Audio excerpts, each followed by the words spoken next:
আগেই বলে দিই, আমার ছেলে বিয়ের পর চাকরি করতে পারবে না, তোমাকেই করতে হবে, বুঝলি তো?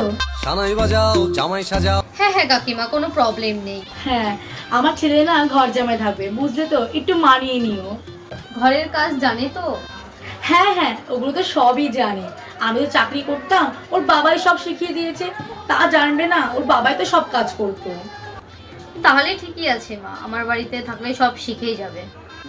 মা, আমার লক্ষ্মী বৌমা, কতজন বা এখনই মা বলে? না, তোমাকে এখন মা বলতো না, তুমি আমাকে এখন আন্টিই বলো।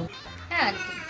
বলছি যে আমার ছেলেটা না একটু শপিং গান করতে খুব ভালোবাসে, তো আমার ছেলেটাকে একটু শপিং করতে নিয়ে যেও। আর মাসে মাসে না আমার কাছেও নিয়ে এসো ঘুরতে, কারণ ছেলেটা তো ঘর জামাই থাকছে। হ্যাঁ কাকিমা, মাসে মাসে আপনার ছেলেকে আমি নিয়ে যাবো আপনার বাড়িতে ঘুরতে। যতই হোক আপনার ছেলে তো আমার বর হয়, নিয়ে তো যেতেই হবে। কি গো, ছেলের বউ পেয়ে গেছি, উড়ো দাও, শঙ্খ বাজাও। মুকুট খোলো মেরি জন।